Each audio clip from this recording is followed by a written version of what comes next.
everybody. Welcome to the Fun with Friends podcast. I'm your host, 𝗴𝘂𝗲𝗀𝗁, and I hope you're all doing well today and staying safe. Maybe you have tried something new today, new this week.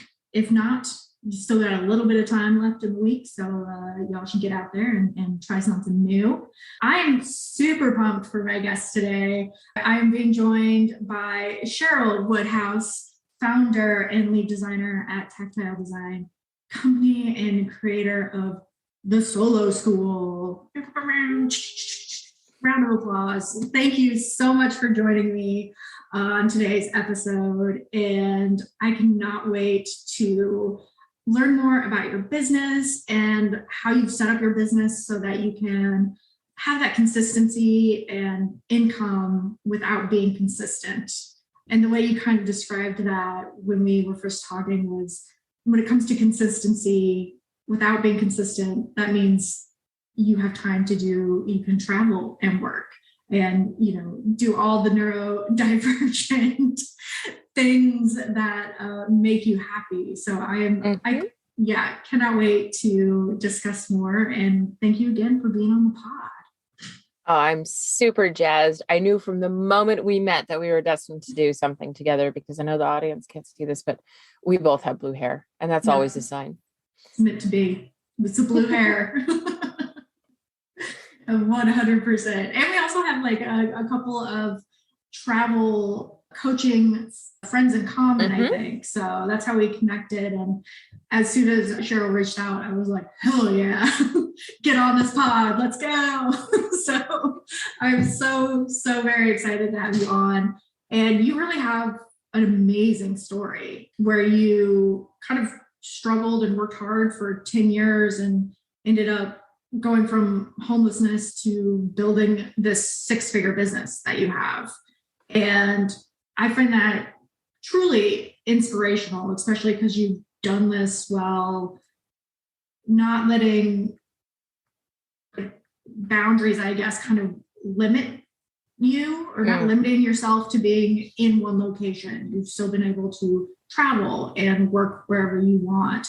And I think folks kind of forget that that's an option, that you can work from wherever you want, especially now with the kind of telework, I don't know, what trend, teleworking becoming a trend, I guess, I don't know. But I also love that you help others do the same. Like, you kind of take what you've learned and what you've gone through, and you help other freelancers or small business owners kind of figure out how they can have that consistency, but also be able to live that inconsistent life that they want. So I'll shut up now. And I'm going to toss it over to you, Cheryl, to share a little bit more about your journey and kind of how you got to where you are today. Yes. Okay. Story time. Because I don't think I have fully told the story anywhere. So you get it here first. I'm going to back way the F up to like when I was a kid. Okay. So we're talking kindergarten and younger. I grew up really, really super poor. I mean, like, my mom cried and wouldn't let me eat the ramen from the food bank because she was too proud poor. We bounced around in rental housing. My back to school clothes, when we got them, were either from the secondhand store, or Grandma used her grocery store rewards points and cashed them in for gift certificates. Like, that's how we had clothes.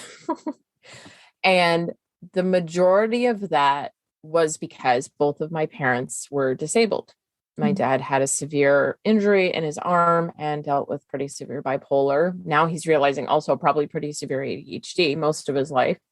And my mom is actually agoraphobic. So if you don't know what that means, it essentially means you're terrified to leave your house because you're worried that when you leave your house, you're going to have a panic attack and you're not going to have a safe place to go. So you can only leave if you follow the same routes and same roads. You know where bathrooms are, you know where the escapes and the safe places are. And there's very few of those. They're far between. And it's hard to raise kids like that and have jobs like that. And so we grew up without a lot of means. And I'm not going to say that my childhood was perfect or non-traumatic, but the one thing that my parents did give me was a different life than what most of my friends lived. And Most of my friends, both parents woke up in the morning, dropped them off at school, went to work all day. They went to after school groups or programs or daycare or a friend's house. And then their parents picked them up on the way home. They ate dinner, did homework, went to bed, repeat. That was what everyone else lived. Mm-hmm. And that's the track that most of them have now ended up on, right?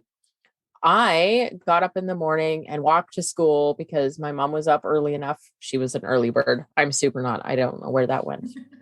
But, she got us up and we walked to school, and then we came home and there were snacks there waiting for us, and mom and dad were both there. Mm. And we had a roof over our head, even if it was a different one every couple of years. And we had food in the pantry, even if it wasn't always bought and paid for with, an overabundance of cash. And my dad, at various times throughout my childhood, tried to start his own business. And those were usually the good times when we had a business up and running and bringing in money. Those were the times where we actually got new clothes and we got new books and we got video game systems and televisions and like all the stuff that you're not really supposed to spend money on when you're trying to climb out of poverty, but you've been so deprived for so long that you do. Right. Oh, yeah. And so that was my upbringing, watching two disabled people struggle to raise three kids in a system that wasn't built for anyone who can't work 40 hours a week to be able to eke out more than a meager existence. And so when I got older, my first instinct was rebellion. Like, screw this, I'm going to get a job. Like, I dropped out of high school to go and get a job so that I could pay some of their bills with my job, because it was time someone in the family had a job, thinking I knew everything, like most teenagers do, right? I know everything. I know better. All you really needed this whole time was a job. And so I go out and I get a job, and it is the most soul-sucking, horrific time of my life. And I ended up in like customer support and sales for my early jobs. So they're like the most soul sucking of the soul sucking. I'm like trying to help people fix their computers and then upselling them on warranties and selling cell phones in the mall. And it's just every month, my maximum from last month is my minimum for the next month. And I'm not even allowed to sit down around customers. And it was just, I was making money, but at what cost? Yeah. And the cost started to become apparent to me until one day I was like 19-ish. I'd been freelancing a bit on the side for extra money, because here's me like super finance focused now as a result. And I got in a horrific car accident right before Christmas, actually, after Christmas shopping with my sister. Totaled my car, separated my pelvis, needed months and months of physiotherapy. So not being allowed to sit down around customers became a huge barrier all of a sudden. And so I came home and my short-term and long-term disability claims were denied, because that's how those insurance things work. They just will find any reason. And so I had to figure out how I was going to make money when all I knew how to do was in-person sales and call center customer service, other than this little copywriting thing I'd been doing on the side after I picked up a book from AWAI and had read some stuff from Bob Bly and the Robert Collier letter book. So anyone who knows copywriting, you're already like, okay, yeah, all the old school people. Yeah. Those of you who don't, they're like the godfathers of copywriting. They're old school genius level, like celebrity type folks from way back. So I started picking this up. And I thought, I'm going to drop a special offer on this forum that I'm on for digital marketer people. And I'm going to see if I can make some money from home in between my physio appointments so that I can do both and pay my bills. Yeah. And so I put out this offer to write email copy for literally $20, like $20 per email, which don't do that. It's too cheap. But back then I was like, I need a test. I need to prove it. And I did it. And I sold like 5 of them and I made $100. Nice. And in that moment, even though it took me almost a week to fulfill all of it, because I was still learning everything, I knew nothing about freelancing and client management and time management and any of that stuff. It taught me that I could do this. Mm-hmm. And so from that point until I was like 23, so I'm going to say about 4 years.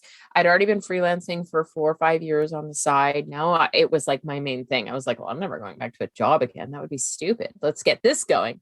I was making $3,500 from a sales letter over here, $200 for blog posts over there. Like I was making decent money doing it as a late teens, early 20s person. got married. We were going to have kids. So kind of put that on the side burner and just did it part-time while being a stay-at-home mom until the recession took my husband's job away completely. And he worked in manufacturing, like entry-level manufacturing, where the only reason he was making more than minimum wage was because he'd been there for 8 years. So not an easy job to replace in the middle of a recession. Yeah. And my freelance income became all of our income all at once. So, and that was with a 4-week-old newborn at home. Jesus. So in kicked all of this stuff I had been learning about managing my business and running things flexibly. And I did the best I could. But all I was getting was like one-off projects, right? I would go onto Upwork. I would use my network. I would do outreach. I'd do all the right things, all the things you're taught to do. I kept trying to blog. I kept trying to, build my website and my portfolio and do lead magnets and grow my list and all the marketing-y things you're told you're supposed to do. Yeah. And we ended up losing our house because doing that and getting one-off projects turned out not to be the ticket.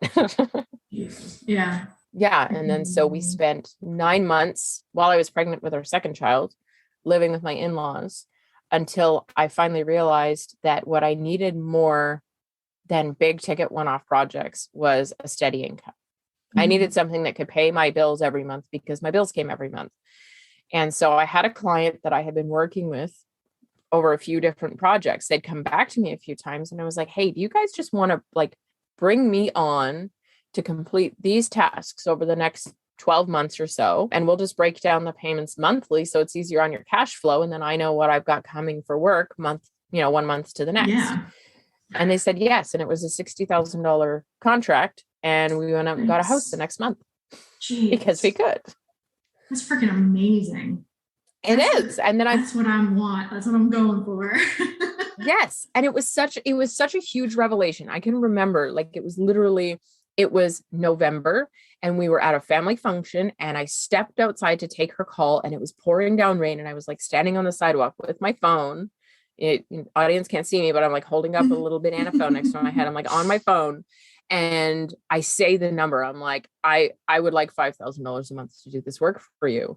And then I just stood there in silence, waiting to hear that I am the most spoiled, entitled. What am I even thinking? I'm not worth that, blah, blah, blah, blah. And she was like, oh, okay. And I was like, okay, we'll start on Monday. I'll send over the contract when I get home. And we hung up and I just cried, man. I just cried. Yeah, that's amazing. It was so much suffering that was suddenly over with. And I knew I was going to have $5,000 per month for the next 12 months that I could reasonably count on. Like if I burn it down and screw it all up, yeah, it's going away. But if I don't, yeah. And this wasn't a full-time job kind of contract. This was 10, 15, maybe 20 hours a week for what they were asking because it was a fairly big project. They were a startup. It was all of their marketing and managing their PR people and helping build their sales team and everything else. But it was my first one, so I didn't care. I needed it.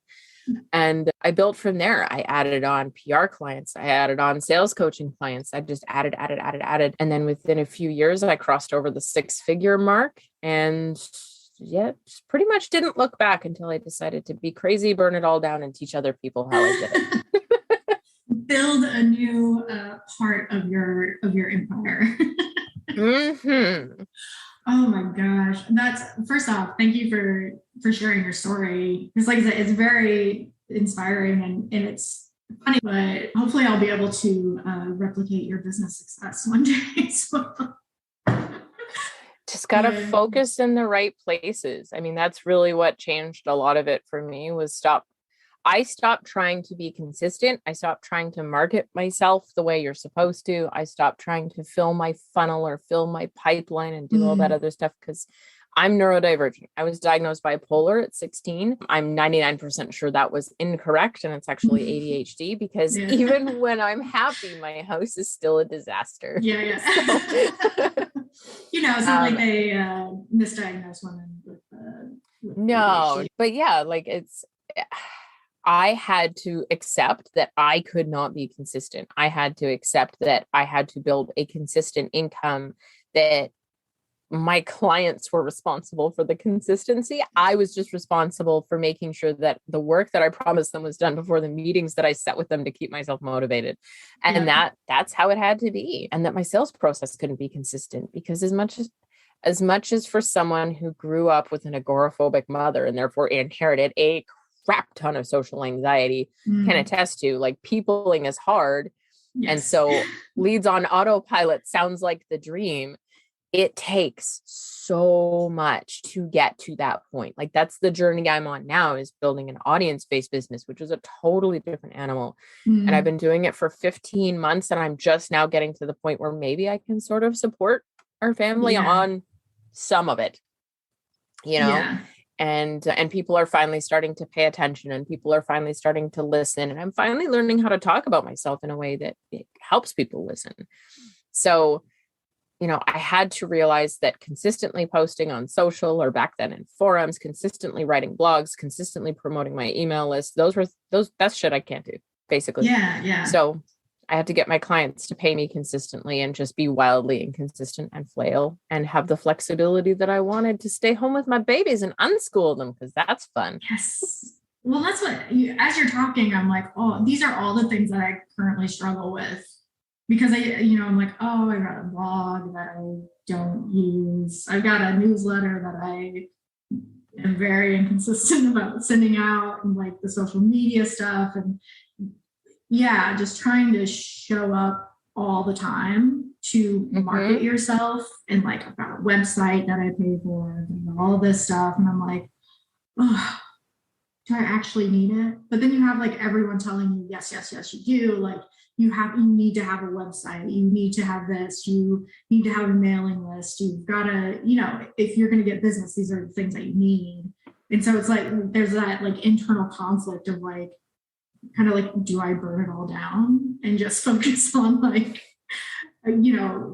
trying to get long lasting, consistent clients? Or do I keep making myself feel bad about not being able to do the consistent things and still get clients? Well, and I just need to say, like, batching content is a Band-Aid. Batching content is always a solution thrown out for this. Like, oh, if you can't be consistent, just batch it out. First of all, I can't consistently batch it out. So there's that. Second of all, when I sit down to batch it, I can't get it done. Yeah. Oh my God. Yeah. And then third, like, when I batch it out and I put it out there, by the time that it actually starts going out, I have more ideas and different things that I want to share. And so it's not resonating with me anymore. And then it stops working. Yeah. So, that's typically, I find that people going, oh, just batch out your content, are mostly neurotypical people who they think we struggle with time or like time management. It's the you should meal prep version of social media, right? Like, oh God, don't even get me on meal prepping. Right? It just moves the time. It doesn't make it take less time. Why don't people understand this? Anyway. Yes, I hate it. Oh my Lord. And something else you said, I think it was on your website or something, but it's the way you describe what you do, which is you help neurodivergent service business owners get more consistency with long-term high-ticket offers. Yeah. And I think that perfectly sums up like what a lot of us are looking for. Because I know, like, for myself, I do like freelance graphic design, copyright, like all the stuff. And I have like 6 clients, but they're small clients, and I'm still not making enough to survive on. So I'm like, okay, like, I love my clients, but maybe instead of having 6 small clients that take up all my time and don't give me enough money, I got to start looking at clients that can pay more and have less clients. So I'm doing, so I've been, I don't know. It's funny because it's taken me a good, I'd say, year and a half to kind of like start wrapping my brain around what I just said.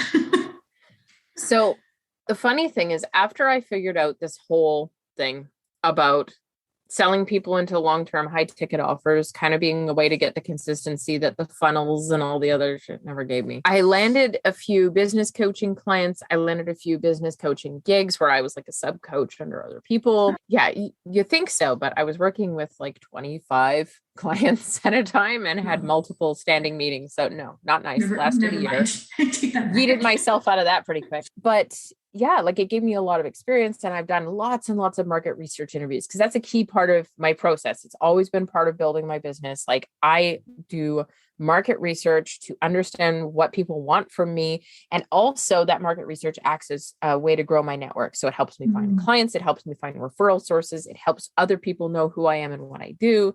And because I'm neurodivergent, the niche I want to work in changes like every 6 months. So I get to learn all the things about how to apply what I do to that new niche by doing the market research, build a network, get the referral sources, get the new clients, pick up a couple of long-term high ticket ones, and then move on to the next niche when I want to. But in doing that, in interviewing all of these successful entrepreneurs, in doing the business coaching for myself and as like a subcontracted coach, all these things, I have had the lucky opportunity to interview well over like 200 entrepreneurs, many of whom I would say probably close to 150 were successful as one-to-one service providers. Okay. And there was a really common theme that emerged, and there could be bias to this. Like I only went through half of the course, but I did take statistics in the social sciences in university. And I know that bias can impact the results. And so, you know, the celebrity type, full funnel, lots of marketing people may be less prone to get on the phone with a pleb like me. But the ones that I talked to all seem to have the same sort of things in common. And these were people making like $110,000, $120,000 a year, all the way up to like $750,000 a year. Nice. None of them had sales funnels.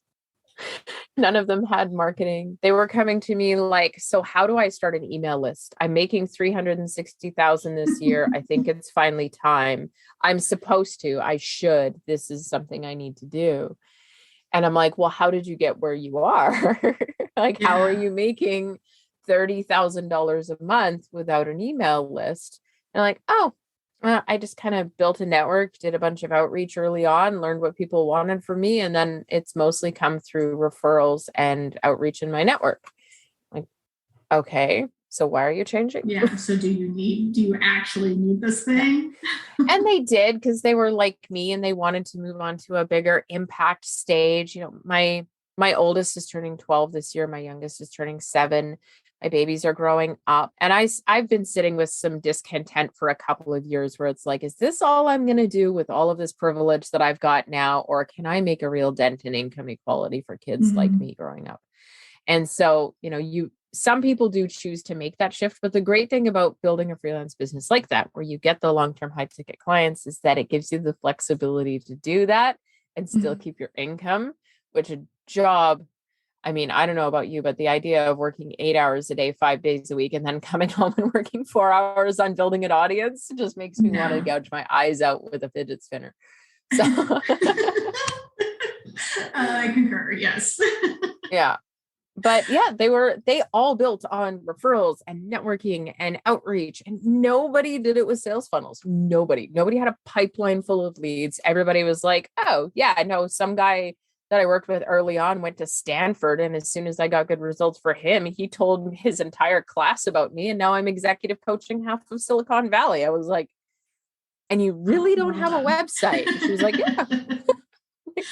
I mean, I fully feel like the world is built on networking anyways. Like when you do, when you do look at people who are successful, whether it's as entrepreneurs or even like in a corporate life, a lot of it has to do with who you know and what they think about you. So that's a good thing to keep in mind, because I feel like, again, I can just speak to my personal experience, but I feel like we might be losing a little bit of that, like that networking aspect, especially because everything is it's connected but also distant, if that makes sense, with like social media and just everything being more kind of like online.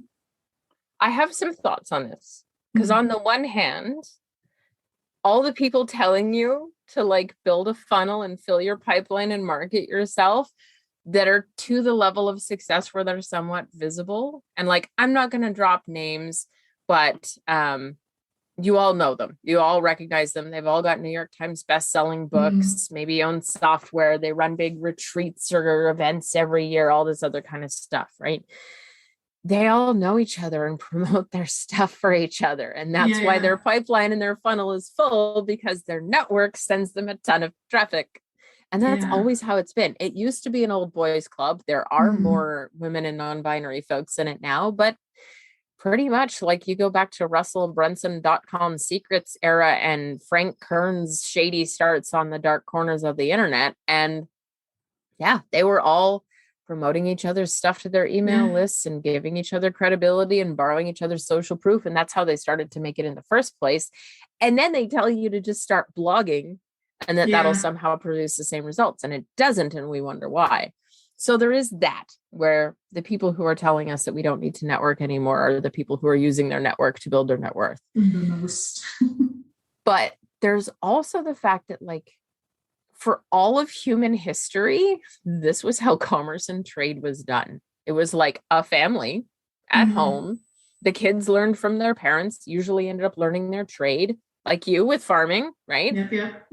And, you know, that family would trade with other families nearby in their network. Think of the town cobbler, you know, his son's in the shop learning how to repair shoes at 8 years old, and everyone in town knew who he was, and they all went to him to get their shoes repaired. And that's just how trade and commerce happened all the way up until the Industrial Revolution, when all of the rich fat cats were like, hey, if you come work in my factory instead, I'll pay you even less and give you shitty hours.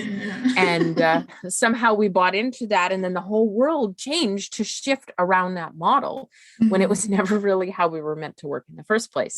And since the thing that shall not be named that had completely changed the course of the world in around March of 2020 has happened, suddenly it's become socially acceptable to be the town cobbler again. And like everybody's making stuff at home and selling it on Etsy and Marketplace, or providing services from home, or like running skip the dishes to pay their mortgage. And they don't want to go back. They don't want to go back to doing 40 hours a week in an office with a monkey suit and golden handcuffs. They enjoy the flexibility and the freedom and the autonomy of living the way that we did for all of human history before the oligarchs told us we shouldn't.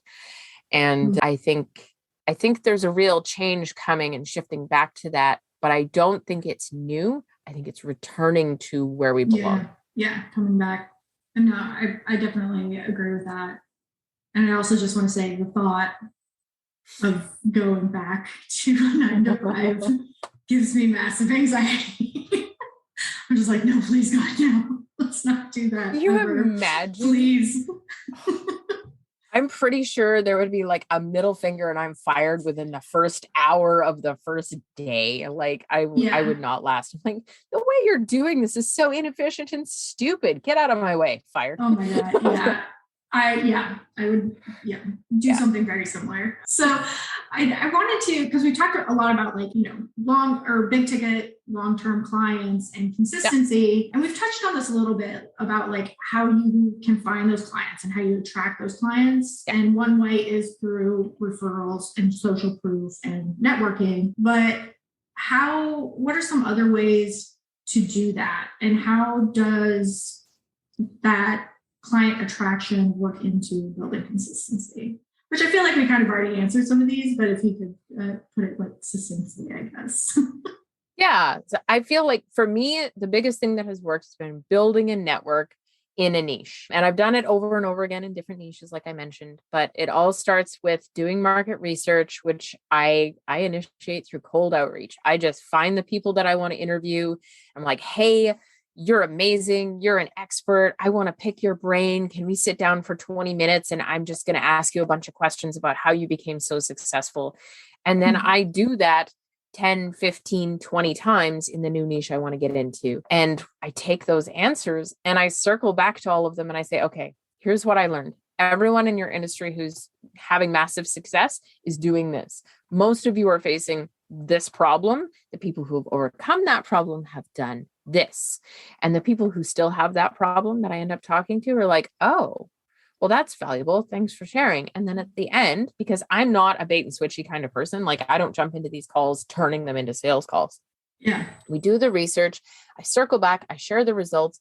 And if they show interest in having that solution for them, I say, hey, I'm developing something to actually do this for people like you. Did you want to schedule another call and we can talk about it? And we make the call to actually go through the pitch and the proposal process separate from the research calls. And some of them say yes, and some of them say no. And I said, in that case, I'm like, well, do you know anyone that could benefit from something like this? Is there someone else that I should talk to? And usually that person turns into a referral source. It's like if I interview 20 people, I'll get 15 clients or referral sources. And there's some general mix in there. A lot of the time it ends up being maybe like 10 referral sources and 5 clients. Nice. But, it ends up working so that the referral sources are always sending me people because they're aware of what I'm doing. And they may never send me one, but they're aware of what I'm doing. And they might tell people, and those people find me through other ways, or they hear my name again, dropped by someone else. Right. And one of the other important steps when attracting these clients is to test them because these are clients you've gotten through cold outreach. They haven't gone through all your funnels. They don't know your personality. They don't know if they can trust you. They don't know, you don't know if you like them, if you like working with them, if they're going to respect your boundaries, all of that other sort of fun stuff. So what I usually like to do with new clients is I'll do an initial offer that's about 3 to 4 weeks long.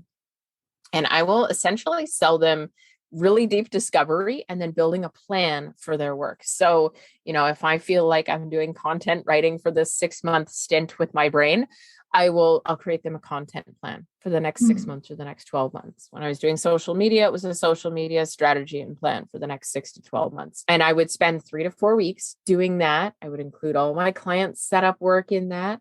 And then at the end, if I didn't like working with them or they repeatedly violated my boundaries, I was like, here's your plan. Bye.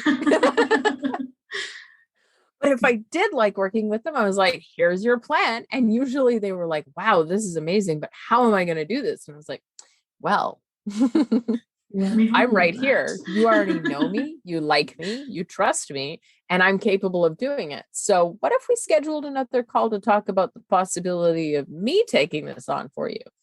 And a lot of people say yes, because they don't want to do it themselves and they don't want to shop around when they've already got you and they trust you. Right. Yeah. So those are the ones that turn into the long-term high ticket clients. It's a multi-stage process. It is not a fast sales cycle, but neither is building a sales funnel. So you have to choose your hard, like they say. Choose the oh, never mind. I'm gonna edit that out because I lost my train of thought. Anyways. So that I find fascinating about what you do is you also do like a lot of traveling and are kind of like a bit of a digital nomad, I would say, if we want to use that term. But I love that term. Okay. Some people do, some people don't. So it's it's hit or miss. And having these big ticket clients and having that consistency has kind of allowed you to really, it has lent itself well, I guess, to that digital nomad life. And I guess I'm curious as to like, what have some of the challenges been in making that, well, I don't know, because now I'm like, well, now that I've heard your story, like it sounds like you've kind of been on this road from like a young age. So I guess I'm wondering, were there what some of the challenges were when you decided to do the nomadic lifestyle and also continue to build your business? Yes. So super long. I have that's okay. I have always been location independent. That was always my thing. Like, I am not going to travel for work. I did end up doing it once, but like, it was worth it. I'm not going to travel for work. I'm not going to go into an office every day. I want to work from home. I want to, at the time I decided this, I was like, I just don't want to get up every day. Eventually it turned into, I want to be home with my kids, so I was location independent this whole time. And I gotta say, it never really presented many challenges. Like the way I did outreach and the way I connected with clients, by the time they got to the point where they were working with me, it was completely expected that I wasn't going to show up in their office. I'm Canadian. Most of my clients have been in the US, UK, and Australia. So not like I'm just going to fly down to Perth and come visit. That was the worst Australian accent ever. But yeah, you get the idea. Like I set things up from the beginning with clients to expect that I wasn't going to show up, even from the very first contact with them. So that was never really a challenge. I guess it was, I want to say like 2016, the housing market here was starting to explode and we had discovered RVing. We had always been active outdoorsy people, campers a lot before kids. And then when the kids were younger, we got out of it for some reason. I guess it's just busy and well, I mean, we ended up super poor for a while there too, which tends to stop. But yeah, we discovered RVing and we had like the seasonal site up at the lake that I grew up going to because that was my only vacation. My grandparents would take us here to this very campground during summer break. And it was the only time we ever actually got to go like on vacation. It was so cool. And we had the seasonal site here and we were spending our whole freaking summer there, but we lived on 10.5 acres. And so by the time we got home after a full summer of not being there, there was so much work to do on the property. Oh, yeah. It was just, and we were just like, it's not worth it to have this much land that we're not even using that we therefore then also have to maintain when we could be doing other things. But then we looked at the property market and we were renters, right? So we're looking at the rental market and it's like, I'm not going to spend $3,000 a month on what we're currently spending $1,800 for. Why don't we go stay in our seasonal site for the summer in our little 24-foot trailer? And it was an older one at that time. And we'll just hop back in the fall and everything will look good. And so we started that and we moved. It was actually March, I think, of 2016, something like that. Yeah, March 2016. We moved into our old trailer. And it was the intention of doing it just for the summer. So, you know, everything goes into storage and saving all this money because we're not spending it on rent. We're all excited. And then we start looking at the property market and I turn to my husband and I go, why are we going to live here still? Yeah. Why are we going to live in this area still? Like, why can't we go somewhere else? There's literally, our kids aren't in school. I don't have to go to job every day. Like our parents are here, so I'd want to at least visit, but why are we just like living in one spot? And I stumbled on the whole idea of like full-time RVing and digital nomad life. And now there was a lot of the van lifey, like single white couple lives in $200,000 van down by the beach kind of thing. I'm like, well, that's obviously not me. Or the people hopping around the world on around the world plane tickets that didn't have 3 toddlers in tow, you know? So that kind of, that wasn't for me, but I did find this whole subset of families that were doing it in the US and they literally just bounced around and they stuck with the nice weather going north and south and they had all this amazing community. And so we decided we were going to do that and we didn't know how long it was going to last, but we did it. We made the leap and we bought a big 5th wheel. So now our family of 5 plus a dog lives in 425 square feet. It's 2 bedrooms, 1.5 baths with a full size fridge. We've got washer dryer hookups. Like we are by no means living an unprivileged life in this space. It's just a little more minimalist, I would say. And yeah, like I would say the biggest obstacle has just been that it's a bit of a double-edged sword. And you have to, if you choose this life, you kind of have to understand what you want from it. Because there are people out there who tried to do things like this. One of my mentors actually is one of them. Like she tried to do the digital nomad thing. And she was like, I was just sitting by the pool answering emails all day. I wasn't in the pool. I wasn't, jumping around in the waves of the ocean. I was on my laptop under a palm tree. And like, it wasn't for me. When I do those things, I want to be completely off. I'm like, that's totally a valid choice. Yeah. For me, I would rather be under a palm tree on a laptop than in a crappy rental house in rainy Canada in November and January on my laptop. Because the laptop's happening no matter what. So pick where I want to do it. And so, we stick with that, but you really have to decide whether whether that part is for you. Like, are you going to feel like you're constantly missing out on life because you have to work from these beautiful destinations? Like, I've climbed down off of a glacier and checked my email, but I got to go climb a glacier in the middle of a work day and then just go check my email like nothing happened. So, it's what resonates for you. It's what works for you. Are you okay with checking your email after getting off of a glacier, or do you not want to have to check your email at all and just go to the glacier on vacation? I would rather get to spend a lot longer on the Icefields Parkway or in Banff and Jasper and do all that stuff like we did in 2020 than to have to cut it super short just so I wouldn't have to work. But you have to decide. No, that's a good take on it, because it's definitely something I've been thinking about, because one of the main reasons I quit my corporate job was so I could be mobile and go places and work from wherever I wanted. And I found last year, so from 2019 to now, I guess, I'm very much a creature of habit. Like, I like my spaces a certain way. I like to know like where stuff is, and it has to do with like anxiety and knowing. And so I started really thinking about it this year, about like digital, just traveling, trying to RV kind of around a little bit.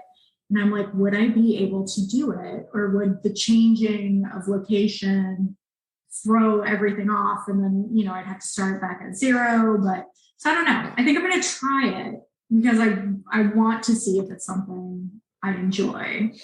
So I'm like, I'm going to give it a go. It just depends on when. But I mean, for me, it was pretty obvious that it was a yes. Like, it wasn't a should I, shouldn't I? We went on a trip. After we decided to do this, we decided to give it a try.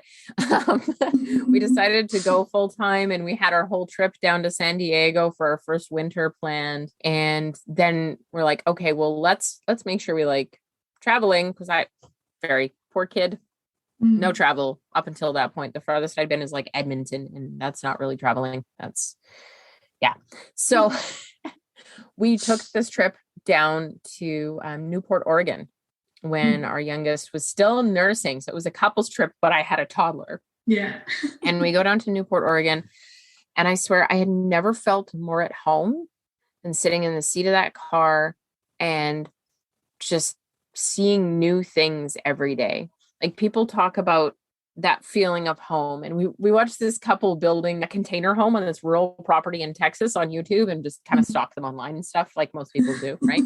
Yep. And I watch them, and I watch how they feel about their house and how they feel about their property. And they're so anchored there in a positive way. Like, they love it. They feel like that is their place in the world. It feels like a warm, cozy blanket around them. You can just sense that in the way that they talk about and the way that they film their property. I've never had that, like, anywhere. I do not feel anchored in any specific place. I have never been somewhere without having the urge to leave it or find out what's next or move on or do better. And the only place that feeling doesn't happen is when I'm in the passenger seat of our truck, and we've got either this fifth wheel behind us, or we have our even smaller, I would say like 75 square foot truck camper that we sleep 5 of us in when we go on our more backwoods adventures. And I feel at home there. The constant change builds me up. It helps me thrive. It gives me energy. It feeds my soul. It's like the hardest case of wanderlust you're ever going to experience. And I have it. And I found that out by trying it out. All of the anxiety kind of fades away. We had some really bad flooding here back in November, and our town was actually cut off by land from the entire rest of the world due to mudslides and flooding across all of the major highways in and out. And so there was no gas, there was no groceries. And a lot of people were saying to me, like, what if you guys were somewhere else when this happened? I was like, wouldn't that be great? Because I could get milk. I'd have access to things. And it's a different perspective though, right? It's like, oh, I have to be on my laptop at the beach, or, oh, I get to be on the beach on my laptop. It's that different perspective. I could be stuck anywhere. Would I rather be stuck here or would I rather be stuck wherever I feel like being that week? Yeah. We're heading out next week to bounce around Vancouver Island, which is one of the most awful places in the entire world. Never, ever go. And yeah, certainly not beautiful, rugged coastline and sandy beaches and undiscovered wilderness. Terrible. Temperate rainforest. Yeah, it's absolutely the worst. So we're going to take the ferry over there. I don't have any campsites booked. I don't really know where we're going. I've saved like 21 places on Google Maps. I don't even know how long we're going for. Mhm. I just know that in general, we're leaving 𝗂𝘂𝗃 and going to Victoria. And then on the way back, we want to go from like Courtenay to Powell River and come down the Sunshine Coast to come home. But on the island, I don't know what we're doing. And it's weird as that sounds, that's part of the excitement. That's part of the adventure. That's part of what jazzes me about it. And other people's anxiety is really badly triggered by that. Yeah. I'm like, ooh, I don't know if I can do that. But like, Yeah. it's like I said, it's like a constant conflict because I want that. Mm-hmm. Like I want to be able to just be like, yeah, I'm going to book a flight to wherever and do whatever and make like no plans. But in my brain, I'm like, no. We've got to like book hotels and we got to do this and we got to know where we're going because otherwise we're going to get lost. And it's like a whole anxiety, fun well, time. And like our first trip to San Diego was like day by day, hour by hour. I knew how long it was going to take us to drive from one campground reservation to the next kind of thing. The spontaneity thing is something that is like a learned comfort, something you earn by learning that when the campground lost your reservation or when you can't actually drive that far, you find the coolest shit. But off-road. Yeah, exactly. Or, you just find these municipal campgrounds. For anyone listening who wants to do the digital nomad thing in an RV, municipal campgrounds are the bomb. They are subsidized by taxpayers. So the nightly rates are like $20 and under. They're usually full hookups. They're run by volunteers or like little old seniors that are doing it for funsies and they don't care. They're just having a great time and they're really fun and they love welcoming their guests. And yeah, they're in the center of town in some really cool destinations. So municipal campgrounds are where it's at. But yeah, it's like you have to test it, you have to try it, and you get to know pretty quickly if that uncertainty of like where you're going to be next is a comfortable feeling or an uncomfortable feeling. And you get to know really quickly whether you get homesick. That was one of the big indicators for me that we made the right choice because I've never been homesick, not once. Yeah. Every time we're on our way back to our home base, legal requirements in BC, we have to physically be in the province of British Columbia 6 months out of the year, or we are no longer eligible for our provincially sponsored health insurance, and our kids are no longer eligible for school. And they're in an online program that enables their unschooling. But so when we're coming back for 6 months, I'm always like, I don't wanna. Can't we just stay here one more night and then like here one more night, and then why don't we stop here one more night? And like we just get closer and closer, and I'm like, how about 2 nights? Can we extend? I never want to come home. Yeah, that's a good sign. That's a really good sign. Like that, I would say that's the number one sign. I was scared shitless the first time we left, and everyone I've ever talked to who has been a world traveler, especially solo world travelers, they're like, oh yeah, I have to talk myself into getting in the airport every time. The anxiety of that never goes away. But if you have just as bad anxiety about coming home, that's a sign. Yeah. Because home should be safe and comfortable and like a warm hug. And if it's not, maybe it's not home. Yeah, it reminds me of when I went on a trip to Scotland and I got back and I was sitting in an Uber on my way to work and I started to cry. Like that poor Uber driver was probably like, what the hell is wrong with this person? Because I was just like, because I didn't want to like be there. I didn't want to go to work. I didn't want to be like in DC. Like I didn't want to live there. And I was like, wait, take me anywhere else. And I was just like silently crying in the back of this Uber. Right. And that's when I was like, I'm quitting my job. Yeah, exactly. And there's usually galvanizing moments like that help you figure it out, but not always. And I don't know, for me, one of the biggest moments that helped me realize that the travel thing was for me was just the fact that I never got homesick. Yeah. Definitely a good indicator. And I want to say, so listeners, I do think I'm going to have Cheryl back on to really dive into the RV life, pros, cons, what works, what doesn't work, what some of your craziest adventures have been. Like, I really want to hear what it has been like. And for those of you listening, if you have questions specific to like the RV life or being a digital nomad, definitely send them to me. I'll give you our hotline so you can call, text me, voice message, whatever. And that way we can ask Cheryl and get all the deets on what RV life is like. Because I'm fascinated by it. Like I said, I want to try it. So I just gotta, I'm doing my market research right now. Yes. Before anyone asks, all of our RVs have bathrooms. There are no buckets. So just like, don't even ask that question. It's not like van life, guys. I made sure. Although, I don't know.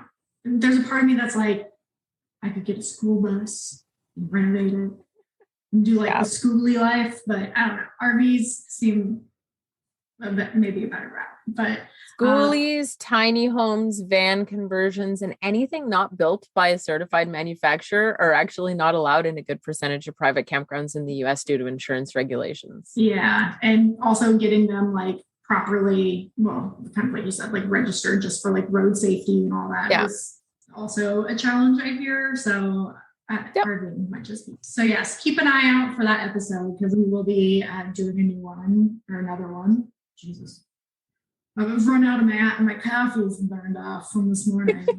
I'm on my downslope for the afternoon. But before we wrap up, are you currently working on anything or have any like workshops or anything that you'd like to share?